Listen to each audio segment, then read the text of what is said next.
Xayrli kun aka. Menga iftariyda bor biror nima tayyorlab bering iltimos. Marhamat. Yo'q, bering, bu nimasi? Boshingga nima bo'ldi? So'ramang, aqldan ozay dedim. Nima balo, suyakmi yo toshmi chaynadingmi? Yo'q, har doimgidek ishlayotgandim. Oddiy kun, odatdagidek go'sht bo'lagini do'pposlab, allaqachon yaxshilab urilganida u menga shunday dedi. Sen meni barbekyu sousimda shakar borligini hisobga olmading-da.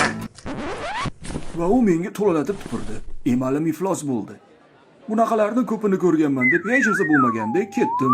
Va soat 8 da shotka bilan pasta kelib tozalaydi baribir. Lekin bilasizmi nima?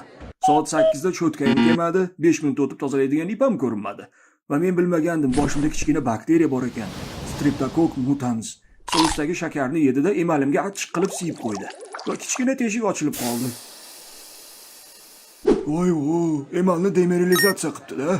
To'g'ri. Ertasi kuni men pechenye bilan kurashdim va u birozdan keyin yumshoq bo'lganida qo'yib yubormoqchi bo'lib tursam, qasos endi shirin bo'ladi, chunki men shakarga to'laman dedi. Emalimni dabdalasini chiqardi. Men aytaman, odamlarga nima bo'lgan o'zi? O'sha kichik bakteriya o'zining barcha oshnalarini chaqirib oldi. Voy, hamma bu yerga kel. Bu odam shakarga to'la ekan. Hammang tirikchiligingni shu yerda qilsang bo'ladi. Bakteriyalarning barchasi o'sha yerga kelib oldi. Va u yerda juda kislotali muhit paydo bo'ldi. Bu esa teshikni yana ham ko'proq ochib, kislotali pillatcha hosil qildi. Bu paytda tish cho'tkasi bilan pasta qayerda edi? Haligacha cho'tkadan xabar yo'qligini bilib, bakteriyalar katta teshikka ega bo'lganida, ular o'sha yerni o'ziga makon qilib oldi va keyin katta xolasini uyida ko'payishni boshladi. Qip-qizil aferiz ekan u. Bir kuni xayol surib ketayotsam, juda o'ziga bino qo'ygan olifta yong'oqni uchratib qoldim.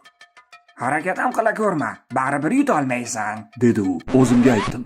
Men bu bema'ni yong'oqni bir adabini beray. Men unga bosh bilan zarba bermoqchi bo'ldim. Boshim dosh bermay chirsindi. Menda pulpagacha yetib boradigan ulkan teshik bor ekan. Shunday og'ridiki, ey xudo, ko'zimdan o't chaqnab ketdi. Toshkentchi.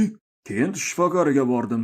Zararlangan joyini bir amallab burg'ilab, teshikni yaxshilab tozaladi va o'rnini to'ldirib qo'ydi. Plombani yaxshi qo'yibdi, baraka topsin.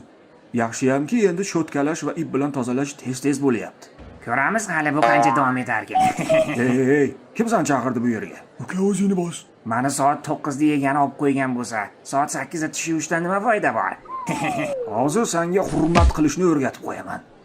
Ajoyib. Qani boshlang bo'lmasa aka.